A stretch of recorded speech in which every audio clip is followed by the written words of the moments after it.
ঘুমোবো আমি, ঘুমোবে তুমি, গল্প শোনাবে ঘুমপড়ি। হালকা আলো, চোখ বন্ধ। চলো একটা গল্প শুনি। রাতের গল্প বাংলায়। আজকের গল্প চাষা আর দানব। এক গ্রামে চাষা আর দানব দুজন পাশাপাশি বাস করত। তাই দুজন খুব ভালো বন্ধু হয়ে গেছিল। একদিন তারা ঠিক করলো পাশা খেলবে। পাশা খেলা যেই শুরু হলো অমনি চাষা হারতে শুরু করলো। খেলা শেষ হলো যখন, তখন চাষা পুরোপুরিভাবে হেরে গেল। দানব কিন্তু জিতল। এদিকে খেলা শুরু হওয়ার সময়ই চাষা কিন্তু নিজের ছেলেকে বাজিয়ে রেখেছিল। চাষা অনেক গরিব ছিল, তার বাজি রাখার মতো কিছুই ছিল না হাতে। তাই তো নিজের ছেলেকেই বাজিয়ে রেখেছিল। চাষার বিশ্বাস ছিল সে জিতবে, কিন্তু জিতে গেল দানব। এরপর দানব বলে চাষার ছেলেকে সে নিয়ে নেবে। কিন্তু চাষা, সে তো হেরে গেছে, তা সত্ত্বেও তার ছেলেকে সে দিতে রাজি নয়। সে বারবার দানবকে বলে, তুমি তো আমার বন্ধু, তুমি না হয় খেলায় জিতেছ, কিন্তু আমার ছেলেকে আমার থেকে আলাদা করো না। তুমি দয়া করে আমার ছেলেকে নিও না।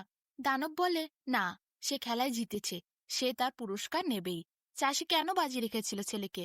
চাষি এরপর আর কিছুই করতে পারে না। দানব বলে, তোমার ছেলেকে নিয়ে এসো। চাষি বলে, আজ আমার ছেলে তো আমার বাড়িতে নেই, সে একটু মাসির বাড়ি গেছে, এলে তোমায় দিয়ে দেব। দানব এরপর অপেক্ষা করে। চাষি কি করে ছেলেকে বাঁচাবে তার ফোন দিয়ে আঁটে। 3-4 দিন পার হয়ে যায়। এরপর চাষার কাছে দানব বারবার আসে, কিন্তু ছেলেকে দেখতে পায় না চাষার। তখন চাষাকে সে বলে, তুমি কি তোমার ছেলেকে লুকিয়ে রেখেছো কোথাও? চাষা বলে, না না, সেরকম কিছু না। দানব অট্টহাসি দিয়ে বলে, আমার বেশ ভালো লাগছে, এই খেলায় আমি মজা পাচ্ছি। তাহলে তোমাকে আমি একটি সুযোগ দিচ্ছি। তোমার ছেলেকে যদি তুমি কোথাও লুকিয়ে রাখতে পারো, আমি যদি খুঁজে না পাই, যাও, তোমার ছেলে তোমার।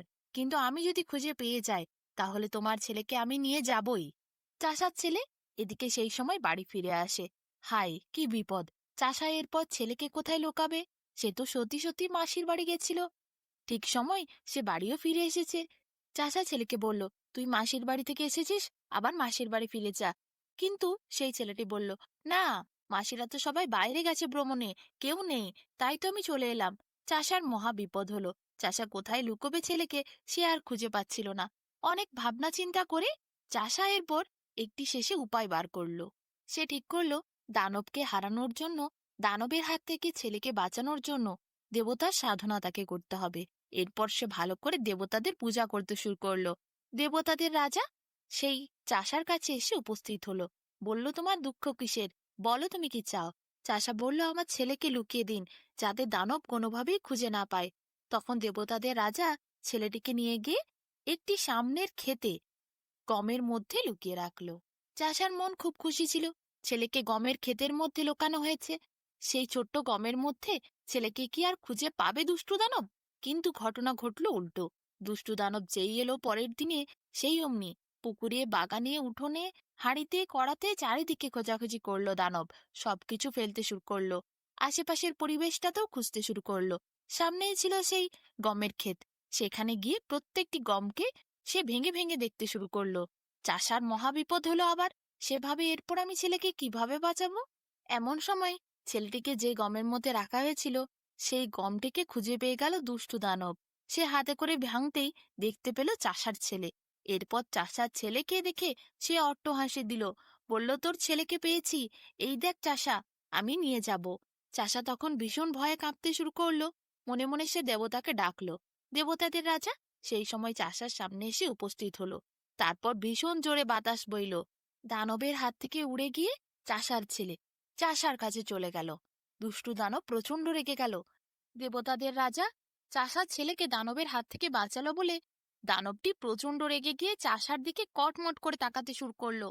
দেবতাদের রাজা সেই যাত্রায় তো চাষাকে বাঁচিয়ে দিল, কিন্তু দানব চলে যাওয়ার সময় বলে গেল, আজ তো তুই দেবতাদের রাজাকে ডেকেছিলি, চাষা তোর ছেলেকে বাঁচালি, কিন্তু তুই এরপর যেখানে লুকোবি আমি আবার খুঁজে বার করব।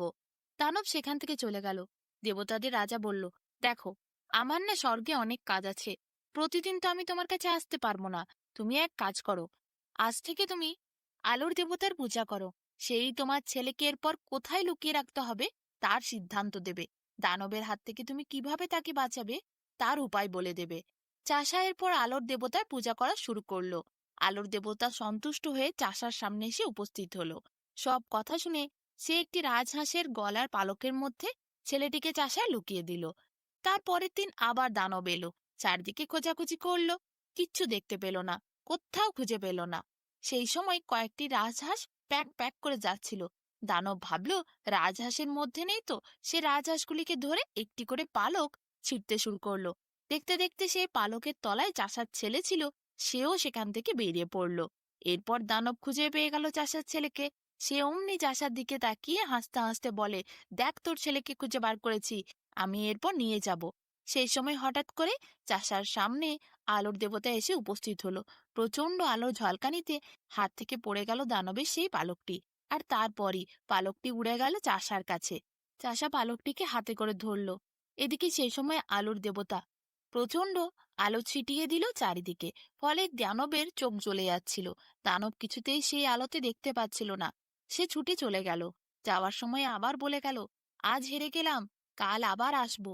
চাষা এরপর হাতে পালকটি নিয়ে আলোর দেবতাকে ধন্যবাদ জানালো। চাষার ছেলে পালকের থেকে বেরিয়ে এসে চাষার পাশে এসে দাঁড়ালো। এমন সময় আলোর দেবতা আবার বলে, দেখো, আমারও প্রতিদিন প্রচুর কাজ আছে। আমি এইভাবে তোমার ছেলেকে প্রতিদিন এসে লুকোতে পারবো না। তুমি বরং আগুনের দেবতাকে ডাকো কাল থেকে, সেই তোমাকে এর পরের রাস্তা দেখাবে। চাষা পরের দিন থেকে আগুনের দেবতার উপাসনা শুরু করে। আগুনের দেবতাকে পূজা করে সন্তুষ্ট করে। আগুনের দেবতা চাষার সামনে এসে উপস্থিত হলে সব কথা তাকে খুলে বলে চাষা। এরপর সে ঠিক করে সমুদ্রের মধ্যে একটি মাছের পেটে ডিমের ভেতরে লুকিয়ে রাখবে চাষার ছেলেকে। তাই করে। পরের দিন দুষ্টু দানব আবার চারিদিকে এসে খোঁজাখুঁজি শুরু করে। কিছুতেই চাষার ছেলেকে খুঁজে পায় না। শেষে দেখে যে সামনেই সমুদ্র আছে। সমুদ্রের তীরে দানব হন হন করে যায়। তারপর সেখানে গিয়ে প্রত্যেকটি মাছকে ধরে ধরে সে তাদের পেটের থেকে ডিম বার করতে শুরু করে। কয়েকটি মাছ দানব হাতে তুলেছিল। এমন সময় হঠাৎ করে দুর্ভাগ্যবশত সেই মাছটি এসে দানবের হাতে পড়ে। যেই মাছের পেটে ডিমের ভেতরে চাষার ছেলে লুকোনো ছিল। দানব বুঝতে পারে, তার মায়াবী শক্তি দিয়ে সে অনুভব করতে পারে এই মাছের মধ্যে ডিম আছে। সেই ডিমের ভেতরে চাষার ছেলে। দানব তাড়াতাড়ি মাছের পেটের থেকে ডিমগুলো বার করা শুরু করে। একটি ডিমকে ভেঙে দেখে তার মধ্যে চাষার ছেলে। চাষার ছেলেকে পেয়ে দানব জোরে জোরে অট্টহাসি দেয়। সেই অট্টহাসি শুনে কাঁপতে কাঁপতে চাষা সেখানে ছুটতে ছুটতে আসে। দেখে এ কি কাণ্ড! ওই ভয়ঙ্কর দুষ্টু দানব সে তো এবারও তার ছেলেকে খুঁজে পেয়ে গেছে। আর কি করবে, কান্নায় ভেঙে পড়ে চাষা। হাউ হাউ করে কাঁদতে কাঁদতে মনে স্মরণ করে আগুনের দেবতাকে। আগুনের দেবতা অমনি সেখানে এসে প্রকট হয়। এদিকে আগুনের দেবতা আগের দিন চাষাকে বলেছিল সমুদ্র তীরের সামনে একটি বড় উনুন করে রাখবে। চাষা তাই করে রেখেছিল। এদিকে দানব যখন মাছের ডিমের ভেতরে চাষার ছেলেকে পেয়ে অট্টহাসি আসছিল, তখন আগুনের দেবতা প্রকট হয়ে মাছের ডিমটাকে হাতের থেকে নিয়ে নেয় এবং নেওয়ার পরে সে উড়তে শুরু করে। দানবও তার পেছনে ধাওয়া করে। আগুনের দেবতা উড়ে যায় আর তার পিছন পিছন দানবও ছুটতে থাকে। আগুনের দেবতা এরপর গিয়ে সে উনুনের মধ্যে প্রবেশ করে। সেখানে দানবও প্রবেশ করে। আগুনের দেবতা মুহূর্তের মধ্যে বেরিয়ে গিয়ে সেখানে আগুন লাগিয়ে দেয়। কিন্তু দানব বেরোনোর সুযোগ পায় না। উনুনের মধ্যে দানব পড়ে যায়। তার গোটা শরীর জ্বলতে শুরু করে। আগুনের দেবতা তখন বলে, তোমাকে আমি একটি সুযোগ দিচ্ছি। তোমার সাথে আমার কোনো শত্রুতা নাই। তাই তোমাকে আমি ভালো হওয়ার সুযোগ দিলাম। তুমি যদি চাষার ছেলেকে ছেড়ে দাও, তাহলে কিন্তু তোমাকে আমি ওই উনুনের থেকে বার করে দেব। এদিকে দানবের গোটা শরীর জ্বলে যাচ্ছিল। তার কোনো মায়ায় দেবতার সামনে কাজ করছিল না। তাই সে নিরুপায় হয়ে বলল, আমায় ক্ষমা করে দিন। আমি চাষার ছেলেকে চাষাকেই দান করলাম। আমি আমার পুরস্কার চাষার হাতেই তুলে দিলাম। আমাকে এই জ্বলন্ত উনুনের থেকে বার করুন। আমার গোটা শরীর পুড়ে যাচ্ছে। আমার কোনো মায়া কাজ করছে না। আপনার সামনে আমাকে মুক্তি দিন। তখন আগুনের দেবতা দানবকে বলে, তুমি কথা দাও, তুমি আর কোনোদিন এই চাষাকে বিরক্ত করবে না, আর এই দেশ ছেড়ে নিজেদের দানব দেশে চলে যাবে। দানবটি তখন কথা দেয় আগুনের দেবতাকে। তারপর আগুনের দেবতা আগুন নিভিয়ে দেয়। চুপচাপ উনুনের থেকে বেরিয়ে আসে দানব। দানব নিজে উড়ে চলে যায় তাদের দানবের দেশে। সেদিনের পর থেকে চাষার ছেলে চাষার কাছেই ছিল। তাদের ওপর আর কোনো বিপদ আসেনি। কিন্তু চাষাকে যাওয়ার সময় আগুনের দেবতা বলে গেছিল, আর কোনোদিন অমন খেলা খেলবে না যে খেলায় বাজি ধরতে হয়। চাষা এরপর আগুনের দেবতাকে কথা দেয় সে আর কোনোদিন এরকম কাজ করবে না। আগুনের দেবতা চাষাকে আশীর্বাদ করে চলে যায়। চাষা তার ছেলেকে নিয়ে খুব সুখে শান্তিতে এরপর জীবন কাটায়।